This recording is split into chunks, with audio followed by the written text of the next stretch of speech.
So my work as an artist and cultural worker coalesces around story and storytelling. But even still, when I heard the theme for this year's TEDx, inflection, I wasn't quite sure what to make of it. Point of change. Well, obviously, if you look out over our current political and social landscape, you can see that we are undergoing major changes. But isn't it true of every generation that they feel like the changes that they are encountering are absolutely unprecedented? I'm a Gen Xer. I came of age during the dawn of hip-hop. We weren't quite sure whether we were raising the roof but we were clear we were riding the digital divide, right? So I followed this rabbit hole, and it led me to this question of what is distinct and different and unique about the change that we are experiencing right now. And I think the answer is the rate, the pace of it, how fast it is happening. Think about how quickly each week a new app emerges, a new social media platform, how easy it is to order clothes and food and transportation without ever leaving your house.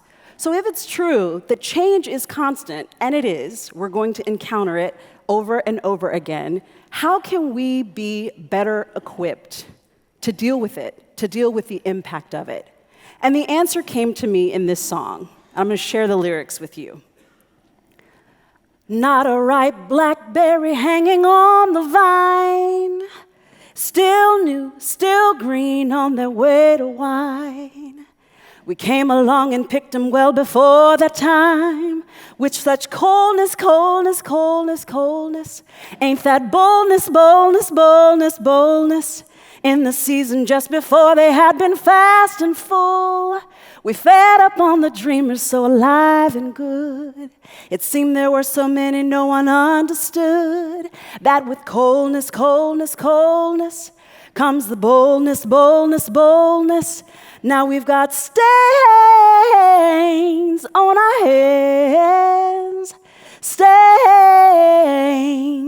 on our hands, stain on our hands, stains on our hands.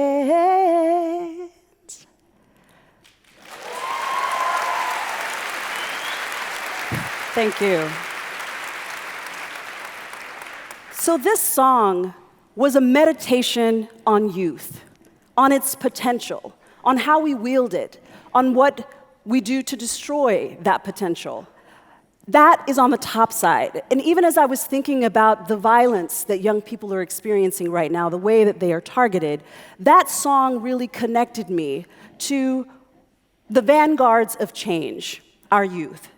But on the underside, it told a different story. And my job as a storyteller is to really mine my history for broader connections.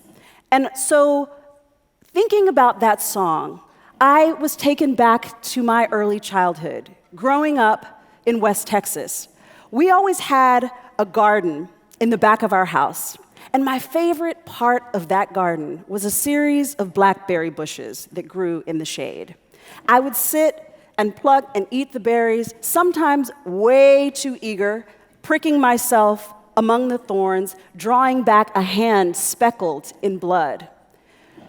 The garden is coincidental, and so are the bushes, but what is most important is the person who cultivated and grew that garden, and that is my father, Vernon.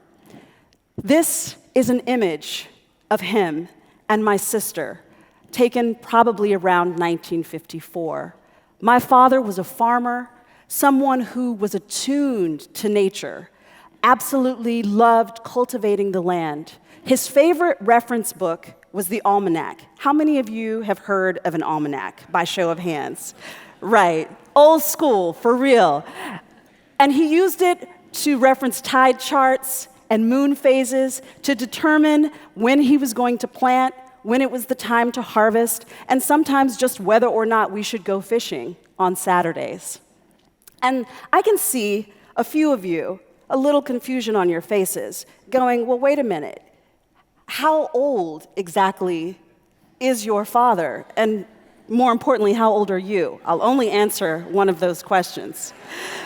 So this is an image of my father and my mother. My father was born in the early 1890s, at a time before a lot of black people had birth certificates, when your birth date was just scribbled in a family Bible. He and my mother met and moved from East to West Texas on a cotton pick. And in the well past the prime of their lives, they not only adopted my sister 20 years before me, but then took on a toddler, me, when my father was 90 and my mother was 60. This is a photo of all of us. I probably could barely stand still to take this. When you grow up with old people, the contrast is really sharp. I grew up in a small town where the pace was really slow, and all I could think about was how quickly I was going to be able to get out of there. They regaled us with stories, and you don't think about the breadth of those stories. You just think that the generation before you, their ideas are antiquated, their thoughts are antiquated. You're not interested in really what it is that they have to say. You can see on our street there a sense of what that place was like. And I knew very early that I was going to leave it and go as far and as fast as I could. But going back to this image from the beginning, I look at it now, and it's hard for me to imagine my father as a young man. It's hard for me to imagine him as a youth, because he was literally old from the time I met him until the time he died my freshman year in college at 100 and approximately 8 years old. But there was one story that he recounted to my sister and I over and over again. And it is the defining story of his youth. My father would have been born approximately 2 decades after Reconstruction, in the middle of the Jim Crow era. And he told us the story of how it was that he lost his very best friend. It was not uncommon during that time for lynch mobs to travel along roads looking for young black boys to terrorize. And on a particular day, as these 15 and 16-year-old boys walked along, a car pulled up next to them, and they proceeded to run as far and as fast as they could. Well, my father made it beyond the edge of the woods, where he hid among the trees, as still as he could be. But Sam, his best friend, did not get as far or as fast, and he watched as he was tarred, feathered, and then attached to the back of a wagon and drug along the road. It is a harrowing story, and I just want to take a moment to let it land. It's really hard to imagine, if you've never lived through that kind of thing, that it could happen, but it did. And I think that it informed who he became as a person. His defining creed was love. And he always taught us that the hate that you have for others is ultimately the hate that kills you. I want to go forward now to this image. As I mentioned earlier, running fast and far, as far away from their stories as I could get. It was a long time into my adulthood before I encountered the kind of walls that would have forced me to look back. The Sankofa bird is a symbol from Ghana, Africa, that is about, its meaning has often been translated that it is absolutely necessary and okay to look back to the past to recover the things that you've forgotten. In my journey through the world as a black, queer woman, you can imagine the kinds of walls I encountered. And it wasn't long before I had to return to the wisdom of my father to understand how it is that I could move forward in my life.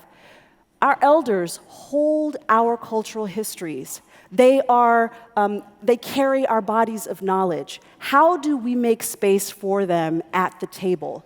Now, understand, in movement building, it is impossible to do without youth.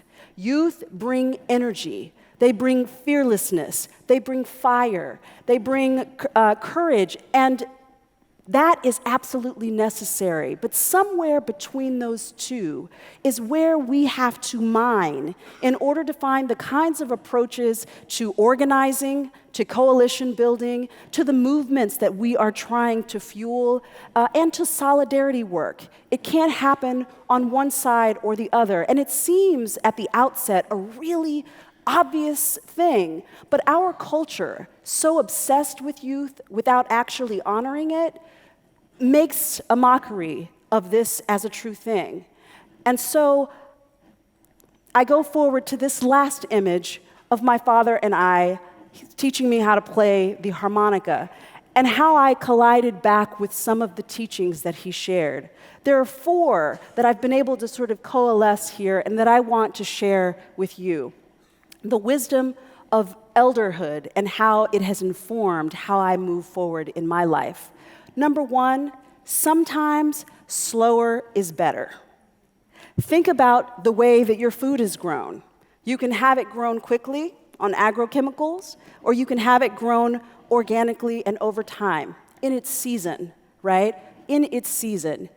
Number 2, sometimes faster is necessary. Here, I imagine the marginalized folks, people who are impacted by poverty and by violence. Telling them to wait is not really an option. Sometimes faster is necessary. The third thing, impermanence is not an excuse for apathy or recklessness. It is true. We are all going to pass through this place, but how you leave it, what you contribute to it is as important as anything. And the last thing being that self-knowledge is absolutely fundamental and necessary to any place that we are going to go as a collective. Elders hold broader self-knowledge, not just the knowledge of who you are in this moment, but the knowledge of who you've been, who we've all been, and how that informs what we will encounter going forward. I want to encourage us to get together and to really mine the space in between, because there is where I feel like the riches are. And I think it is clear that we owe a lot to the people who have come before us, in as much as we owe a lot to the people who come after. I don't have a song or any lyrics to close out this talk, because I think it is one that we are absolutely going to have to write together. Thank you very much.